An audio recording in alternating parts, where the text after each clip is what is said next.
గురుగారు మళ్ళీ జగన్ సీఎం అయ్యే అవకాశాలు కనిపిస్తున్నాయా? ఉండొచ్చా? ఉండకపోవచ్చా? ఎందుకుండదమ్మా?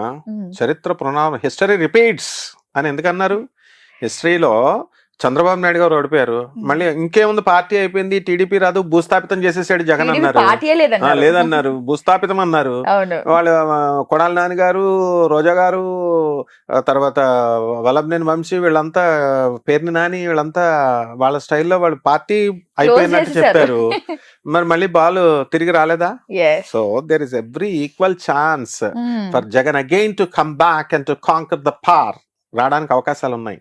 It is not that is ఈ డోంట్ అండర్ ఎస్టిమేట్ జగన్. ఉమ్, ఎందుకనంటే జగన్కి వ్యతిరేకమైన వాళ్ళు చెప్పొచ్చు ఏంటి రాడు రాడు రాడు అని. yes. ఈ వ్యతిరేకతలు చంద్రబాబు నాయుడు ఏమన్నా వీళ్ళకి చుట్టమా? జగన్ ఏమన్నా వీళ్ళకి చుట్టమా? ఉమ్, ఆయన ఏమన్నా వీళ్ళకి పెట్టిన స్కీమ్లు ఆయన క్యాన్సిల్ చేశాడా? ఈయన పెట్టిన స్కీమ్లు ఆయన ఏమన్నా క్యాన్సిల్ చేశాడా? ఎవరి అవి strategy ఏముండవు. వాళ్ళది. గవర్నమెంట్ సిస్టమ్ కున్న పవర్ అది. అవును. ఐఏఎస్లు ఉన్నారు, ఐపీఎస్లు ఉన్నారు, ఎగ్జిక్యూటివ్ ఆఫీసర్లు, వీళ్ళు వాళ్ళు పరిపాలనలో అందరు ఆఫీసర్స్ ఉన్నారు. ఉమ్, చిన్న సైజ్ అటెండర్ ని కూడా ఆఫీసర్ అంటాం మనం. అవును. అటెండర్ ఆఫీసర్ స్థాయి నుంచి ఒక ఐపీఎస్ ఆఫీసర్ వరకు, ఐఏఎస్ ఆఫీసర్ వరకు ప్రభుత్వ వ్యవస్థని పరిరక్షించుకుంటూ కాపాడుకుంటూ వస్తున్నారు. వీళ్ళంతా చేతకానోళ్ళ. ఈ ఉమ్, సీఎంలు మాత్రమే చేస్తారా? వెళ్ళి సీఎంలు మినిస్టర్లు మాత్రమే ఏం చేయరు. వీళ్ళు లేకపోతే అసలైనటువంటి వాళ్ళు, వీళ్ళ పరిపాలన మార్చేవాళ్ళు, వీళ్ళు ఉమ్, కావాలనుకున్నది చేయగలిగేటటువంటి వాళ్ళు, వీళ్ళ యొక్క దయా భిక్షల మీద ప్రజల జీవితం ఆధారపడి ఉంటుంది. గవర్నమెంట్ ఎంప్లాయీ భిక్ష మీద ఉంటుంది. yes. అదే గవర్నమెంట్ ఎంప్లాయీస్ ని జగన్ గారు వ్యతిరేకం చేసుకున్నారు. స్ట్రిక్ట్ గా ఉండమంటే వ్యతిరేకం అవుతారు వీళ్ళు. ఉమ్, చంద్రబాబు నాయుడు గారు వ్యతిరేకం చేసుకున్నారు. మళ్ళీ ఆ పార్టీ కాకుండా ఈ పార్టీని గెలిపిస్తారు, ఈ పార్టీని కాకుండా ఆ పార్టీని గెలిపిస్తారు. ఇదంతా ఒక ప్రవాహం. yes. కాబట్టి కరుడుగట్టినటువంటి తీవ్రవాదం లాగా, కరుడుగట్టినటువంటి అభిమానులు, మేము రెడ్లం, మేము చౌదరీస్, ఇవన్నీ నడవవు.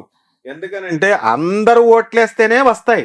అలా చిత్రీకరించారు. Yes. చౌదరీస్ అంతా తెలుగుదేశానికి వేస్తారని, చౌదరీస్ రెడ్లు చంద్రబాబు నాయుడుకి, ఆయనకి జగన్ వేస్తేనే గెలిచాడు ఎన్టీఆర్. అలాగే ఆ రెడ్డిస్ వచ్చి చంద్రబాబు నాయుడుకి వేసిన వాళ్ళు ఉన్నారు. సో ఈ కుల వ్యవస్థ, మత వ్యవస్థ, ఇది ఏ పొలిటీషియన్ ఎక్సెప్షనల్ కాదు. దీన్ని పెంచి పోషిస్తూనే ఉంటారు ఆయన. చంద్రబాబు నాయుడు అయినా, జగన్ అయినా, ఎవరైనా సరే. ఉమ్, ఈ కుల వ్యవస్థ, మత వ్యవస్థ పోయినప్పుడు మాత్రమే మనకు ఆ చక్కటి ప్రభుత్వం వస్తుంది. right. ఇప్పుడు జేడి లక్ష్మీనారాయణ గారు చెప్తున్నారు, జయప్రకాష్ నారాయణ చెప్తున్నారు, ఆయన ఒక ఐఏఎస్, ఒక ఐపీఎస్. మరి వాళ్ళు ఎందుకు గెలవట్లేదు? ఉమ్, ప్రజలు మంచి చెప్పే వాళ్ళని గెలవనివ్వరు, చదువుకున్న వాళ్ళని గెలవనివ్వరు. కాబట్టి అయినా వాళ్ళ డ్యూటీలు మానేస్తున్నారా? బ్రహ్మాండంగా చెప్పుకుంటూ వెళ్తున్నారు. అవును. ఎవరి డ్యూటీ వాళ్ళు చెయ్యాల. కాబట్టి అగైన్ జగన్ అధికారంలో రావడానికి ఈక్వల్ ఛాన్సెస్ ఉన్నాయి. ఓకే. కాబట్టి ఆయన కృషి బట్టి ఈసారి ఆయన పాలసీస్ ని మార్చుకోవాలా. అహంకారి అంటున్నారు, మార్చుకోవాలి. మరి జనాలు పనున్నా లేకపోయినా చంద్రబాబు నాయుడు అయితే ఇమీడియట్ అపాయింట్మెంట్ ఇస్తాడు, జగన్ పనున్నా పని లేకపోయినా 2 hours వెయిట్ చేపిస్తాడు అంటున్నారు. మార్చుకోవాలా? రోడ్లు వేయట్లేదు అంటున్నారు. ఈసారి రోడ్లు వేయాలా? జనాలకు డబ్బులు ఇవ్వకూడదు అసలు. ఈ వెల్ఫేర్ యాక్టివిటీస్ అన్ని ఇప్పుడు చంద్రబాబు నాయుడు గారు ఏమైనా అమాయకుడు అనుకుంటున్నావా? ఇవన్నీ చేసేస్తారండి, సంక్షేమ పథకాలు చేసేస్తారండి అంటే డబ్బు ఎక్కడిది? డబ్బు ఎక్కడి నుంచి ఆల్రెడీ వస్తుంది? ముందే ప్రాపుల్ లో ఉంది, ఇంకే కొద్ది యాప్ యాడ్ అవుతుంది. ఏదో కొద్దిగా ఆయన కూడా వ్యతిరేకం చేసుకోకూడదు కాబట్టి చేసుకోవాలంటారు. ఉమ్, అసలు ఏ ముఖ్యమంత్రి అయినా, ఏ ప్రధానమంత్రి అయినా వెల్ఫేర్ స్కీమ్స్ తీసి పడేద్దామని చూస్తున్నారా? చేయరు. yes. చేసిన రోజున బాగుపడుతుంది. యుఎస్ లో, లండన్ లో అక్కడ ఉన్నట్టు. ఫారిన్ కంట్రీస్ లో ఈ వెల్ఫేర్ స్కీమ్స్ ఉంటేనేనా? అంటే డబ్బులు ఇస్తున్నారు, నాయకుడు డబ్బులు ఇస్తున్నాడు, 2000, 5000, 3000, దానికి ప్రజలు ఓట్లు వేస్తున్నారు. 10% ఆఫ్ ద పీపుల్ నిజాయితీగా వేసే వాళ్ళని వదిలేసాయి. వాళ్ళు వ్యాపారం లాగా పెట్టుబడులు పెడుతున్నారు, వీళ్ళు డబ్బులు తీసుకుంటున్నారు, వేస్తున్నారు. వీళ్ళకి ఎక్కడ అధికారం ఉంది? వాళ్ళు సీఎం అవ్వాలా, వీళ్ళ మినిస్టర్స్ అవ్వాలని లేనే లేదు. ప్రజలకు అడిగే అధికారము లేదు. అలాగే ప్రజలు నిర్లక్ష్యం చేసిన రోజున దింపేస్తారు. ప్రజలే పాలకులు అని చూపించారు. Yes. 2 ఎలక్షన్లలో తెలంగాణలో కూడా చూపించారు, ఇక్కడ Twist. ఏపీలో. కాబట్టి నాయకులు ఏమనుకోవాలంటే వీఆర్ స్లేవ్స్ అనే భావంతో వర్క్ చేయాలి. అంతేగాని మా తాతలు సంపాదించిన ఎస్టేట్ ఇది ఆంధ్రప్రదేశ్, మా తాతలు సంపాదించిన ఎస్టేట్ ఇది తెలంగాణ అనుకున్న రోజున ప్రభుత్వాలు కూలిపోతాయి, ప్రజలు పాలకులు అవుతారు. కాబట్టి ఎప్పుడు ప్రజలదే ఫైనల్ నిర్ణయం. సో ఇందాక మీరు అన్నట్టుగా పవన్ కళ్యాణ్ గారికి డిప్యూటీ సీఎం ఇచ్చారు. సో ఫ్యూచర్ లో సీఎం అయ్యే అవకాశాలు ఏమైనా కనిపిస్తున్నాయా జాతక ప్రకారంగా? చంద్రబాబు నాయుడు గారు ఇప్పుడు ఇందాక ముసలాయన అయిపోయారు అన్నారు. కంటిన్యూస్ 25 years పరిపాలన చేసినటువంటి జ్యోతి బసు ముసలోడు కాదా? నితీష్ ఆయన హైలీ ఎడ్యుకేటెడ్ సీఎం. ఆయన వార్ధక్యంలో ఉన్న వాళ్ళంతా ఉన్నారు. కాబట్టి వీళ్ళందరూ కూడా ముసలి గిసలి అని ఉండదు, మెచ్యూర్డ్ లీడర్. ఎంత వయసులో రాటు తేలిపోతే, ఎంత వయసులో ఏజ్డ్ వస్తే అంత మెచ్యూరిటీ అనేది వస్తుంది అనమాట. సో అలాగే పవన్ కళ్యాణ్ గారు సీఎం ఎలా అవుతారు? ఇప్పుడు ఇది రావడమే, డిప్యూటీ సీఎం రావడమే అభిమానుల భిక్ష, ఆంధ్ర ప్రజల భిక్ష. ఒక సినీ నటుడిని ఎన్టీఆర్ ని సెలెక్ట్ చేశారు. అప్పుడంటే కాంగ్రెస్ అదే ఆయనకి చాలా కష్టమైంది. ఎందుకంటే కాంగ్రెస్ పార్టీ మీద కష్టం, కాంగ్రెస్ పార్టీ అప్పుడు ఎమర్జెన్సీ పెట్టి ప్రజలందరినీ పట్టుకొని ఎమర్జెన్సీ తీసుకెళ్లిపోయి ఆపరేషన్లు చేసేసేవారు. ఫ్యామిలీ ప్లానింగ్, దొరికినట్టు తీసుకెళ్లి గవర్నమెంట్ హాస్పిటల్ వేసేసి కటింగ్ చేసేసి 150 రూపాయలు చేతిలో పెట్టేవారు. దొరికిన గవర్నమెంట్ ఎంప్లాయీని తీసుకెళ్లి జైల్లో పడేసేవారు. ఎమర్జెన్సీ అంటే డార్క్ డేస్ ఆఫ్ ఇండియా అంటారు. అటువంటి ఆవిడ మీద కక్ష కట్టి ఏం చేశారు, ఆ టైంలో వేరే ఆల్టర్నేటివ్ కోసం ప్రజలు ఎదురు చూస్తూ ఉన్నారు. ఆ టైంలో డాక్టర్ ఎన్టీ రామారావు గారు వచ్చారు.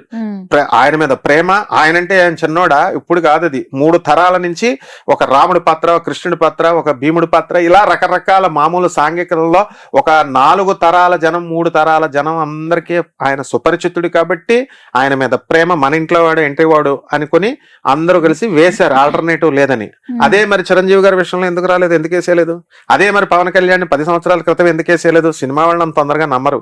ఆ కాలంలో ఎంజీఆర్ నమ్మారంటే అది వేరు. ఆ టైప్ ఆఫ్ ఆయన కూడా చాలా సుదీర్ఘ కాలం పాటు చేశారు. అలాగే డాక్టర్ ఎన్టీ రామారావు ఆయన స్పెషల్ స్టైలే డిఫరెంట్. ఇప్పుడున్నటువంటి పవన్ కళ్యాణ్ గారికి సీఎం అయ్యే అవకాశాలు లేవు, ఫ్యూచర్ లో కూడా లేవు ప్రస్తుతానికైతే. అంటే దాని గురించి మళ్ళీ రాంగ్ రన్ అక్కల్లా.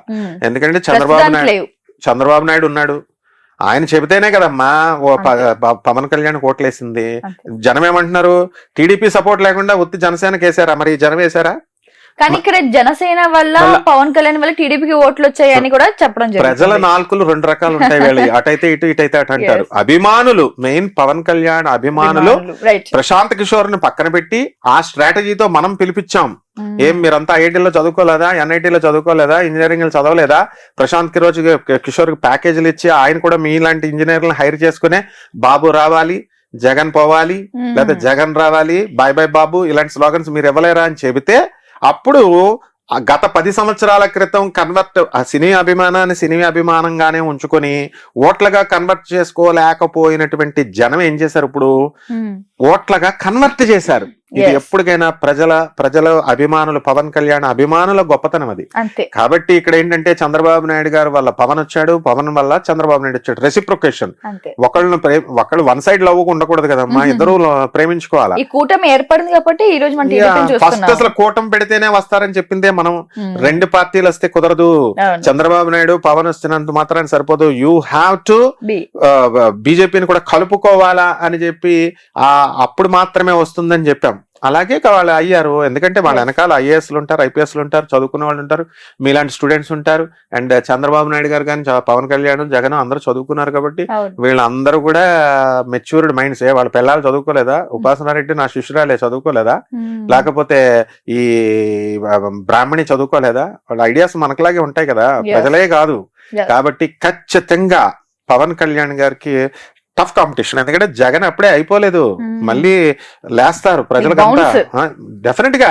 ఇప్పుడు పులి ఏం చేస్తుంది, 2 అడుగులు వెనక్కేస్తే మళ్ళీ ముందుకెళ్తుంది. అలా ఇదే ప్రజలు మారుతారు. మారకపోవచ్చు, వదిలేసే. లేకపోతే పవన్ కళ్యాణ్ మీద ఇప్పుడు గవర్నమెంట్ లో ఉన్న వాళ్ళ మీద వ్యతిరేకత అనేది కంపల్సరీ 5 సంవత్సరాలు వస్తుంది. మరి నాకు కావాలి జగన్ అని మీద పెట్టుకున్నారు, 5 సంవత్సరాలు దించేశారు. అలాగే ఉండాలని ప్రజల నిర్ణయాలు ఇప్పుడు సేమ్ ఉండవు. బాగా పరిపాలన చేస్తే అవుతాయి, బాగా పరిపాలన చేస్తే కంటిన్యూ చేయొచ్చు. మరి లోకేష్ ఏమైపోతాడు పవన్ కళ్యాణ్ గారికి ఇస్తే? మరి జూనియర్ ఎన్టీఆర్ కాసు కూర్చున్నాడు, ఆయన నేను సీఎం అవ్వాలని ప్రతి ఒక్కళ్ళకి ఆశ ఉంటుంది. ఆయన వేరేగా పార్టీ పెట్టుకుని వస్తారు. జాతక ప్రకారంగా ఈ 5 ఏళ్ళు పవన్ కళ్యాణ్ గారికి ఎలా ఉండబోతుంది? అయితే ఆల్రెడీ నడుస్తుంది కదమ్మా బ్రహ్మాండంగా. నెంబర్ 1 లో చంద్రబాబు నాయుడు. ఏముండవు problems. Pawan Kalyan is very intelligent, అద్భుతంగా చేస్తాడు. కాకపోతే వీళ్ళిద్దరు హీరోయిజం ఎప్పుడు బయటపడుతుందంటే అక్కడ మోడీ గారిని ఒప్పించి ఎక్కువ ప్యాకేజ్ తేవాలా, డబ్బులు తేవాలా, ఆ పోలవరాన్ని నిర్మించాలా. కేవలం అధికారాన్ని అనుభవించడమే కాదు, వాళ్ళు ప్యాకేజ్ తేవాలా, డబ్బులు ఇవ్వాలా. ప్రజలదేముంది, తెచ్చేస్తారు, చేసేస్తారు అని చెప్తారు. తేవాలా, ఫస్ట్ నిలదీసి అడగగలగాల నిర్మోహమాటంగా. తెచ్చినప్పుడు పోలవరం పూర్తవుతుంది, అమరావతి పూర్తవుతుంది, వైజాగ్ డీసెంట్రలైజేషన్ ఆఫ్ పవర్ ని కూడా సేమ్ పాలసీస్ ని కంటిన్యూ చేయాలా. ఒక సీఎం ఒకడొస్తాడు అమరావతి అంటాడు, ఇంకో సీఎం వస్తాడు రాయలసీమ అంటాడు, లేకపోతే వైజాగ్ అంటాడు, మళ్ళీ ఈ సీఎం వచ్చి మళ్ళీ అమరావతి బ్యాక్ టు పెవిలియన్ అన్నట్టు చేయడానికి కుదరదు. ఒక ప్రజలకు మీరు ఏం చేస్తున్నారు, ప్రజలు ఆర్ అబ్జర్వింగ్. ప్రజలు అబ్జర్వ్ చేస్తున్నారు. Hmm. మొత్తం డీసెంట్రలైజేషన్ ఆఫ్ పవరే చేస్తావో, లేకపోతే ఒకే చోట సెంట్రలైజ్ చేసి నువ్వు చేస్తావో, రాజధానిని అందించగలుగుతావా, పోలవరం ప్రాజెక్ట్ పూర్తి చేయగలుగుతావా? మోడీ నెక్స్ట్ టైం కి ఉండాలని లేదు, రాహుల్ గాంధీ తోసుకొచ్చేస్తున్నాడు, ఈస్ పెనిట్రేటింగ్. Yes. ఎందుకంటే ఇప్పుడు ఓట్లు పెరిగిపోయినాయి. సో ఎవ్రీ రాజకీయం అనేది ఎప్పుడు కూడా ఒకలాగా ఉండదు. దూసుకొని అందరూ అన్ని పార్టీలు ఆ సీఎం పోస్ట్ లో ఉన్న ఆ అందం అలాంటిది. Hmm. ఏ మామూలు ఎమ్మెల్యేలకి వస్తుందని ఛాన్స్ ఉంటే ట్రై చేయరా? వాళ్ళు ట్రై చేసేస్తారు. రైట్. సో నారా లోకేష్ గారు జాతకం ప్రకారంగా టీడీపీ పార్టీ అధ్యక్షుడు అవుతాడా? ఆయన జాతకం ప్రకారంగా ఎలా ఉండిపోతుంది ఆయన రాజకీయ జీవితం? ఎవరు ఆపేవాళ్ళు ఎవరున్నారు అసలు ఆయన్ని? ఉమ్, ఆయన పార్టీ వాళ్ళది, వాళ్ళ డాడీది. ఉమ్, ఆయన డెఫినెట్ గా ఈయన పార్టీ అధ్యక్షుడి కింద ఇప్పుడే చేస్తారు. మినిస్టర్ గా చేసుకున్నారు, వాళ్ళే పంచుకుంటున్నారుగా అధికారం. లోకేష్ గారికి ఇచ్చారు, పవన్ కళ్యాణ్ గారికి ఇచ్చారు, వాళ్ళ కుటుంబ సభ్యులకి, బయట వాళ్ళకి అందరికి ఇస్తున్నారు కదా. ఉమ్, సో వాళ్ళ పార్టీ కాబట్టి ఆయన ప్రెసిడెంట్ అవుతాడు, ఉమ్, బ్రహ్మాండంగా చేస్తాడు. ఆయన కూడా బాగానే చదువుకున్నాడుగా.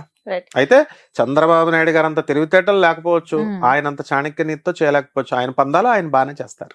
అట్లే మరి ఇప్పుడు మూడోసారి అయితే మనకి పిఎం అయ్యారు నరేంద్ర మోడీ గారు. ఉమ్. మరి నాలుగోసారి కూడా అయ్యే అవకాశాలు ఉన్నాయా, లేకపోతే ఇదే చివరిసారి ఇంకా ఆయనకి? ఇదే చివరిసారి. ఉమ్, ఇప్పుడు ప్రజలు అంత కంటిన్యూటీ ఎవరు, ఉమ్, ఎందుకంటే మరి కాంగ్రెస్ ఏం చేసిందమ్మా, ఉమ్, అలా అయిపోయే ఉద్దేశం ఉంటే ఇప్పుడు కాంగ్రెస్ కి కొంచెం ఎక్కువ పెంచరు. ఉమ్, ఇప్పుడు సీట్లు పెరిగినాయి కదా. అవును. అంటే ఏంటి, స్లోగా వచ్చేస్తోంది కాంగ్రెస్ దూసుకొని. Yes. ఇక్కడ ప్రియాంక ఉంది అక్కడ, ఉమ్, ఏం చదువుకోలేదా ఆమె? రాహుల్ గాంధీ చదువుకోలేదా? ప్రజలు చెప్పేస్తే సరిపోద్దా? పప్పు అన్నారు లోకేష్, ఇప్పుడు లోకేష్. నిప్పు అయిపోలేదు, అప్పుడు అమ్మో, మినిస్టర్ అయిపోయాడు. ఇప్పుడు అవును, పప్పు అన్నారు అందరూ. అలాగే రాహుల్ గాంధీని అంటున్నారు. అవును. కేటీఆర్ గారి జాతకంలో సీఎం అయ్యే అవకాశాలు ఉన్నాయా? అంటే మీరు ఇప్పుడు గతంలో అన్నట్టుగా లైక్ అంటే ఏదైనా కేసీఆర్ గారికి హెల్త్ ఇష్యూస్ వస్తే ఆయన ప్లేస్ ని ఈయన రీప్లేస్ చేసే అవకాశాలు ఏమైనా కనిపిస్తున్నాయా? ఎందుకు కాకూడదు? ఇప్పుడు ఒకసారి డౌన్ అవుతారు ప్రతి మనిషి, మళ్ళీ లేస్తారు. ఆయన చదువుకోలేదా? తర్వాత ఆయనకి పాలసీస్ వెరీ తెలీదా? ఎడ్యుకేటెడ్ అండ్ బా కేవలం చదువు ఒకటే సరిపోదు, అవును. ప్రజల్ని కూడా Knowledge కూడా- కలుపుకొని వెళ్ళాలా. మ్మ్. అసలు కేటీఆర్ కి మంచి పేరే ఉంది, బోళా శంకర్ అని. నిరంతరం జనాల్లోనే ఉంటుంటారు, అవును, మంత్రులు ఉంటారు. కలుస్తుంటారు. చదువుకున్నారు. అలాగే రేవంత్ రెడ్డి గారు సరిగ్గా పాలన చేస్తే వాళ్ళకి అవకాశం ఇవ్వకుండా చూసుకుంటూ ఉంటారు. అక్కడ కాంగ్రెస్ తన హామీలు అవన్నీ కూడా ప్రజలు సాటిస్ఫై చేయాలి కదా, కేవలం హామీలని కాకుండా. కాబట్టి కేటీఆర్ గారికి కూడా అవకాశాలు ఉన్నాయి. మ్మ్. ఏ పార్టీ అయినా సరే ఓడిపోయినంత మాత్రాన ఖతం అయిపోయినట్టు కాదు. మ్మ్. మళ్ళీ లేవడానికి, మళ్ళీ నిలబడడానికి, మళ్ళీ గెలవడానికి అవకాశాలు ఉంటాయి. రైట్. ఇప్పుడు ఆపరేషన్ లేకుండానే మోకాళ్లకు ప్లాస్మా ట్రీట్మెంట్, మీ ఆర్థోపెడిక్ సమస్యలన్నిటికీ రోబోటిక్ టెక్నాలజీ ద్వారా తక్కువ ఖర్చుతో శాశ్వత పరిష్కారం, ఫ్రీ కన్సల్టేషన్, ప్రతి ట్రీట్మెంట్ పై 20% డిస్కౌంట్. ఈ ఆఫర్ కొద్ది రోజులు మాత్రమే, త్వరపడండి. V9 hospitals 9281465842.